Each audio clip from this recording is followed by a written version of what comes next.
Hey everyone, it's a beautiful day here in Trinidad and Tobago in the Caribbean. This is your favorite host, Corinne Lafont, on Between the Lines radio show. I'm happy to have with me Dr. Robert Lussier. I hope I'm pronouncing it correctly. Very good, very good. Better than I said. Thank you, thank you. And let me just share a bit about Dr. Lussier with you. So Dr. Lussier has been the publish, don't perish expert for more than 20 years. Based on his best-selling books and being a prolific author of 440 plus publications and several other journals. Over 1 million people globally have used his 12 publication entrepreneur, business leadership, and team building books, earning him an unsurpassed national and international reputation as an author and keynote speaker. He has helped hundreds of institutions and individuals in over 75 countries to get published. Presentation highlights include numerous universities, professional associations, and conferences, and he's including USASBE, a lot of letters of the alphabet here, NAMS, NEBAA, EAM, and SBI, awarded highest honor of Small Business Institute.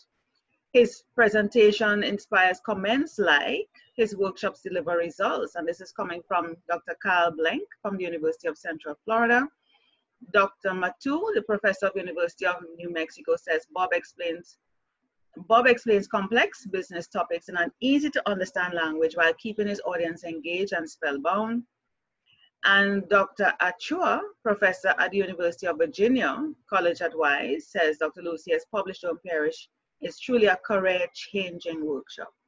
Now, this is an extensive topic, and we're not going to go into all of that today. As he said to me earlier, he's not going into a lecture, so we're not going to do that. But we're going to be sharing some highlights for persons who are interested in writing, interested in publishing, whether you're at the individual level or you work at a university or college, or you just want to get some tips, learn from the man who has earned himself that title, you know. So we're going to share some top secrets.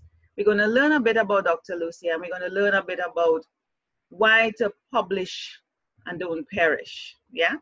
So Dr. Lussier, you're here with us today. What do you think attributed to the success of Publish Don't Perish? Well, basically kind of where it has come from in the first place is I was going to conferences and running into a lot of people that were really having trouble getting published. They got through doctoral programs, but they weren't well trained to actually go out there and publish. They're told you got to do it. Yeah. They didn't have a great foundation. Some of the better schools, bigger schools, obviously have top-notch faculty, but a lot of the lesser known schools don't have as much of the quality people that can really help them. But even some of the schools that have high-level publishers don't necessarily do a good job of teaching. As you know, you can be an expert in your field and be a terrible teacher and a mentor. And so I've had people asking me to, you know, give them tips and work with them, etc. So I actually started out by doing some workshops. I started out with like 25 tips. Now I'm up over 175 as over the years I've been increasing the numbers. So that's kind of where it goes. Okay. So this is really more geared towards persons who are studying at the university, who have tenure at the university, and they have produced peer-reviewed sort of research information, and they want to get their work published internationally. Is that correct? Well, basically, my workshop can help anybody at any level, really. But obviously, if you're a beginner, you're going to get more out of it because you don't have the experience. I mean, I learned most of my stuff through error. I made a lot of dumb mistakes. And so my attitude was, I don't want other people to make dumb mistakes like I did, because you're just going to increase your chances of not getting accepted.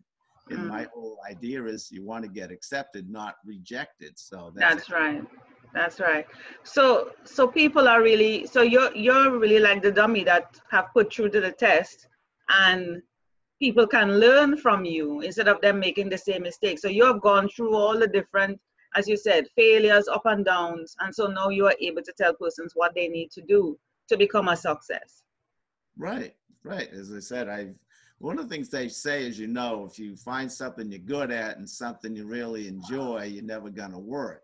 And That's I right. really enjoy publishing and I really enjoy teaching. So it's a great fit for me to be helping people to get published. Yeah, And it's so critical today in academia, because if you're not getting published, you're not going to get tenure, you're not going to get promoted. And that's that's what the right. book says: publish, don't perish, because I don't want you to perish. I want you to actually publish, you know. You And it's getting harder all the time. They just keep raising the bar. yeah, So in the old yeah. days, I heard professors say, if I was applying for the job I actually have today, I wouldn't even get it, because some of the younger go-getters are really better Wow. trained, like I said, and they're pumping out a lot more publications. It So, keeps going up and up. so tell me something. What are some of the failures you have been through in order for you to learn what you should do now? What are some of the mistakes that you made? Well, I'll tell you what the key, kind of the foundational tip that I just, that I tell within my workshops in the book is, you got to remember that when you send your article out for peer review, Yes. the editors and the reviewers are not really looking for reasons to accept your work. They're looking for reasons Really? to reject you. So they're Okay. looking for reasons to reject you more so. So they're just looking critically, why shouldn't I accept this as really? They may not even realize it. They would probably never admit it, but that's the reality. That's the way we tend to review. We look for reasons. What's wrong with this? What's wrong with this? Not what's right with it. Wow. Look at what's wrong. That's the professor's way. I mean, professors are traditionally what? We got to criticize everybody and tell them how bad they are. And that's kind of the attitude of a professor, right? Oh So my God. that's what's reality. And they're even worse on their fellow professors. And some of the reviewers will, they basically may not come right out and say you're stupid, but their comments are basically saying that, Oh my God. Some of them are like that. It's sad, but it's a reality that I review for different journals, and some say, be nice and kind, with your review. Don't tell people they're stupid. I mean, but one of the dumbest things I did beginning wise was not researching the journal that you're going to send to before you send it. Okay. So for example, when I first started out, I was doing more of a how-to kind of piece for recommendation of how you actually manage something. So I sent it to a journal just by looking at the name and whatever, without actually looking at any of the journals, without reading the mission of the journal and stuff. And so I sent it to them. It was basically, the journal was all empirical research with a lot of statistics. And here's me sending a how-to article. They must have looked at it and said, what kind of idiot is this that said this? And this is totally stupid. I mean, it doesn't make any sense, but it still goes on today. And when I've done my Publish Don't Perish workshop at different conferences, they've also had editors of journals with me. And one of the things they typically say is they're consistently getting articles that don't really meet the mission of the journal. Wow. And as one of the guys, when I was doing my presentation down in University of New Mexico, said, there's kind of a home for everything. You got to find the right outlet. You can't just send it to the wrong place. You got to find a place that's looking for what you actually have to offer. Right. That's so critical. You've got to really understand that you got to find a good fit to sending it. Otherwise, you're going to get a rejection. Oh, wow. And especially since their aim is to reject you. I mean, just to critique you and throw you in the garbage. Oh my God, what sad people. Well, that's the reality out there. It's not, I mean, if you look at the top journals, the rejection rates are off the charts. I mean, it's typically, most of your journals in business is at least, 75% rejection, only maybe 25. And even the top ones are much less, maybe 5 to 10% for the real top ones. It's just how many people are trying to get into those journals and how much they're rejecting. Wow. So when you do get accepted, it's like a major achievement.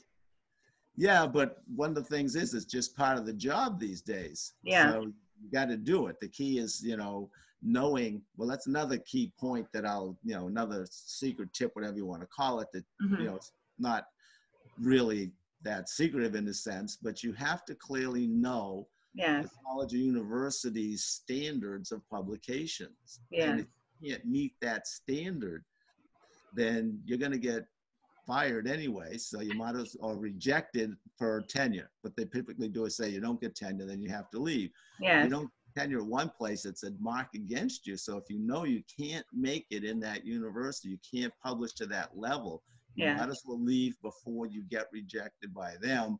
Find somewhere where you fit better. Yes.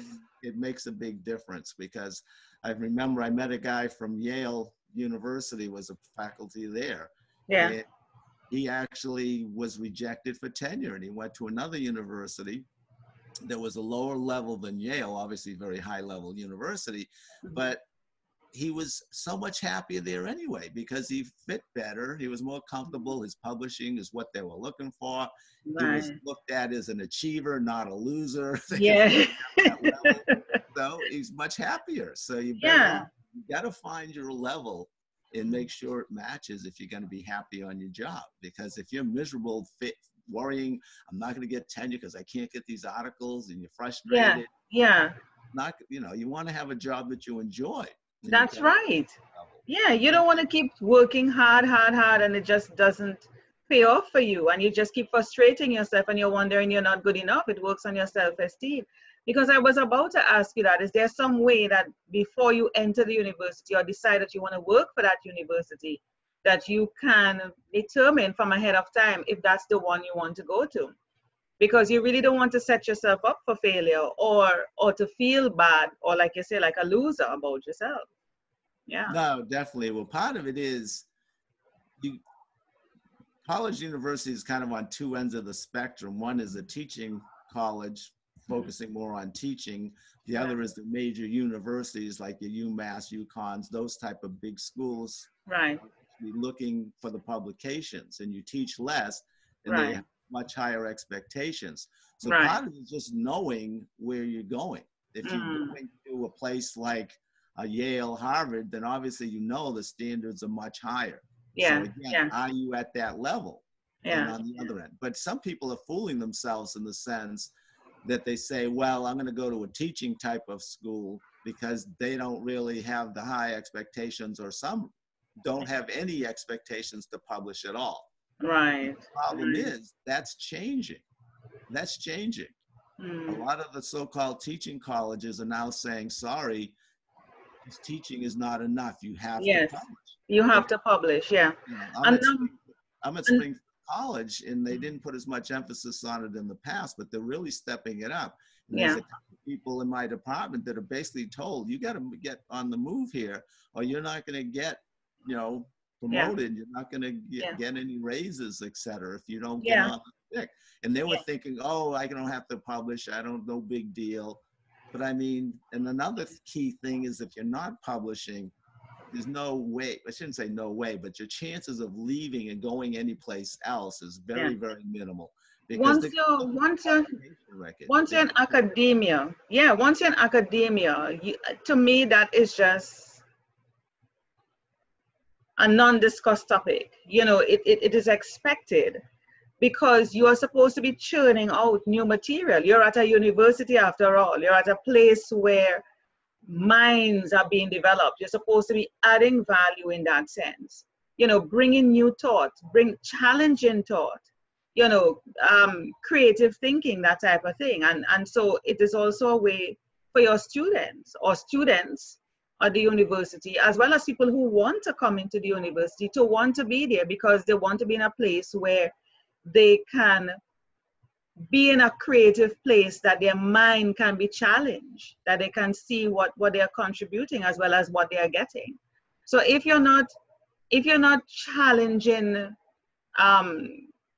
what currently exists, or to put forward new thought, or to put forward new contribution, what's the point? Your university is just going to be like a standstill. Nobody's going to be really interested in wanting to attend your university. Well, you just brought up a great point, because one of the key things today, most of your journals, especially the top one, was the so what question. So you sent us this article, so what? Like you just said, what's new about it? How are you extending the knowledge? and how Right. can it actually be used out there? Because one of the trends in the past was more so just focusing on the theoretical part of it, not That's the right. part. But much more today, they're saying, well, wait a minute, you just can't contribute to theory. What about the practical applications? Who can use this? How? Why does this make a difference in the Yeah. human resource department? How can they better do their job because Right. of the research? And Yeah. that's, so I totally agree with your statement that you want to be pushing new ideas, new Yeah, topics. pushing new ideas, pushing the envelope, challenging what currently exists. You know, Einstein created something, you should be able to come about and challenge Einstein, you know, and come up with something besides the theory, come up with something new. You know, we're in a new age, a new time, look at the environment. You know, we're supposed to be always creating, making something new. Yeah. To whether it's to increase productivity, improve life, something, but just challenge it. Don't just stay with the same humdrum. Well, this is how it has been, you know, kind of thing. You know, yeah, That's true to a very large extent, but it's also not true in this way that, for example, I've got 12 textbooks, which do well over 1 million in sales. yeah. And if you want to see the list of my books, you can just go to my website, publishdonotperish.com, and you'll see all of my books. They're listed there. The I'm published going to do that right now. Hold on one are on second. there. Is this it? So this is your website. Well, that's the top. Yeah, that's the top secrets. That's the website. There's my bio. But if you go over to the 12 textbooks, Yeah. that'll show you the list of the books. But basically what I was saying is, Do I click here? Yes. yeah, right. So Okay. there's a stack of the books that I have. You can see the basically management books, primarily the management field. Yeah. But when you come out with a textbook, you have to get a contract from a publisher. Yes. And one of the key things they're saying is, okay, what makes you different? What's your competitive advantage? Exactly. Because if you're too different, they don't want you. They want you to be different, but not too different. So like you So said, you want what's the new ideas and new where do approaches. you fit? Because the key thing is, you got to remember, if you're writing textbooks, the students are not your audience. You don't sell the students. Students go out and buy textbooks for their own use. They do it because it's a requirement of the course. So the professor is your target audience. You got to Yeah. convince the professor to use your book. Then it's the students who buy the book, not the professor. So Right. what they're saying is, if you're going to sell to professors, as you know, tend to be against change, especially radical change. So you can't come up with something too radical, otherwise it's not going to go. And a good example of that is one of my colleagues at Springfield.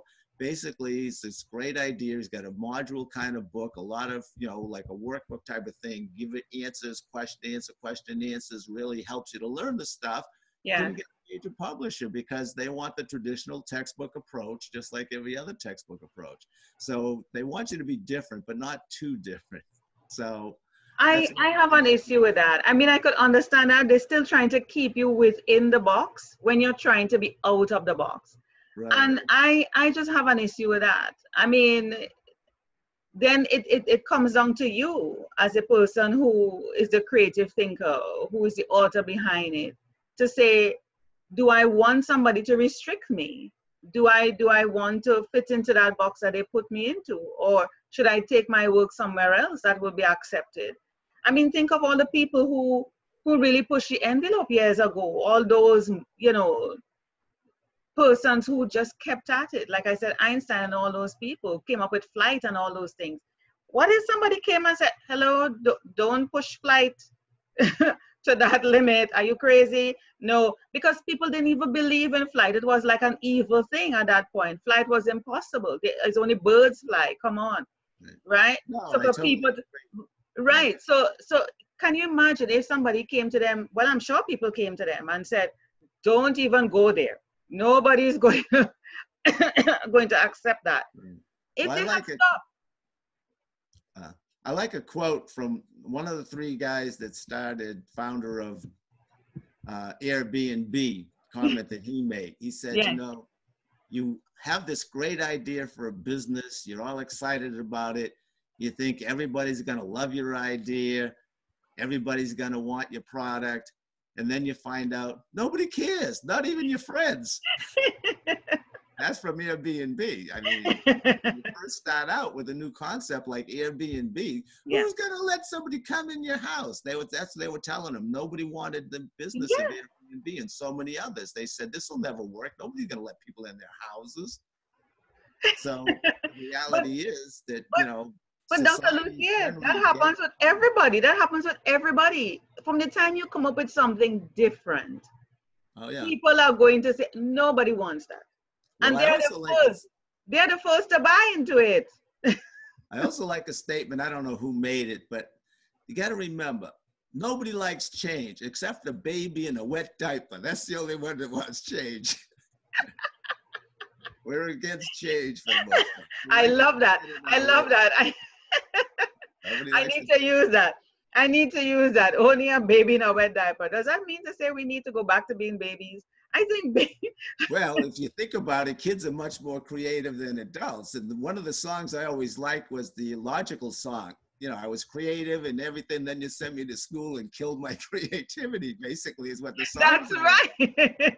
That's Sit right. down and shut up and do this. And, you know. Yeah, because as you get older, and I've always had that discussion with people, as you get older, you just lose yourself along the continuum.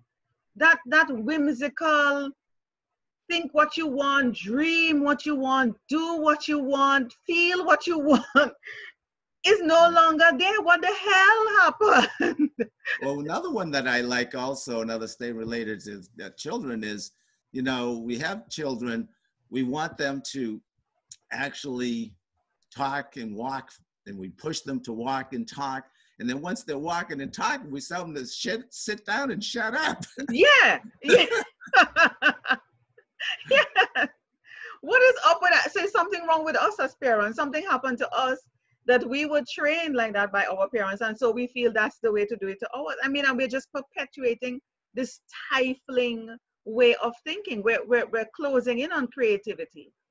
And so when persons are being creative or thinking out of the box, we want to stifle them even more. That's not going to work. That doesn't make sense. Nobody's going to buy into that. Don't go so far. Stay within here. No, no, no. I like being a baby in a diaper. I'm good with that. You want change, okay. I'm good with that. So Dr. Lussier, I want to go back to your website just for a second. Let me do a screen share here again. Again, it's publishdonotperish.com is the website. Yes. So I have it here. Right. And you have a couple of other topics that you also present or do.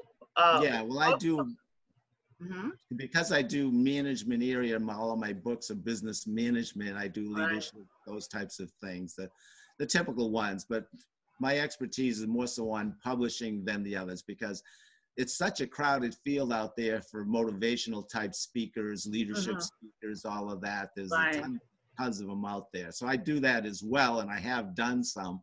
But my focus is more so like when I went out to University of New Mexico, they wanted me to focus on research and show some of my research. But again, there's lots of people out there that can talk about leadership and how to motivate and that sort of stuff. So I do others as well. Yeah, I have an interest in the negotiation part because, you know, everything is about negotiation. Once you're having a conversation, everything is negotiation. And I would love to have you back to discuss that, if you don't mind, because, you know, we negotiate, as I said, things every day, you know, everything in life.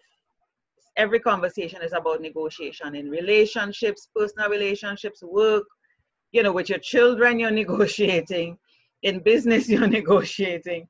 So I would love to have you back to discuss. I'd be happy to do so. Like I said, I can talk about any of these other topics as well. They're all in my books, as I said. I was actually, timing is good in the sense you're just talking about negotiation. That was just a topic in my course just, you know, the other day. Negotiation. So I just was talking about, I have a model about how to negotiate, you know, how do you plan it? How do you do it? How do you, nice. I've got a whole model. If you want, I could go over that, more of a lecture type if you really wanted me to. Yeah, that would be awesome. And you're giving away here a free secret. So for persons who will want to get a free secret from you. And And if you this go is, to the yeah. blog has the 7 secrets that you was talking about. If you go to Okay, let me just switch here quickly as you mentioned that. So the blog, you oh, here you go. see the 7 secrets to boost your academic publishing rate. See, that's Yeah. the 7 secrets right there. Yeah. So if you really want, there's the free giveaway right there. Okay, beautiful, beautiful. And if persons want to get copies of your books, especially persons who may be listening to us in terms of academia, where can they get it? Can I go here? Well, the textbooks themselves are like, if you go to Amazon and just type in Lussier, all my books will show up on Amazon. But Hold again, on. Let me just pull that up. I don't think there are a lot of people in Lussier. Is this you? Can I click this? Down on the bottom one. Well, there's all my names, but if you want, there's different books. So I'm gonna put in. Let me put in your full name, Robert Lussier. Just go enter. If you just do enter, those are all my books that were just there. See, there's my human relations, there's my leadership. These are all my textbooks. But if you want to get my Publish Don't Perish book, that's only through my website, and it says buy Publish Don't Perish. Okay. Get the other books on Amazon, etc. Okay. Okay. So these are all yours. Those are all my books. Yeah. Wow. Where did you find the time to do all of this? Where did you find the time, Dr. Lussier, to do all of this? Well, you know, they say that life is about priorities and how you spend your time. They say there's never enough time to do everything, but there's time to do the most important things. So to me, publishing is very important. So I find the time and I do it. So basically, this way my schedule is this semester is Monday, Wednesday, Fridays. I'm in class for the most part, teaching, doing college stuff, and Tuesdays, Thursdays, I'm writing all day long. Oh, nice. I don't have to teach in the summer. I write all summer long. I only take a few weeks off a year, basically. So I spend a lot of time writing. Nice, nice. So you have a structured life. Yeah, well, it's pretty simple for me in the sense, if I'm not at school, I'm here writing. That's it. You know? And you don't have little grandchildren having you running all over? I have 4 granddaughters, but they don't live with me. So there's. Oh, so you have time. I only have 6 children. You only have 6 children? I only have 6 children. But my youngest actually is the only one still somewhat at home. She's actually a senior at college, and she's going to do her master's next year. So we're basically empty nesters now. So. Okay. And the grandkids don't live with you, because you should be running up and down with the grandkids. You should be preparing them to publish Don't Perish.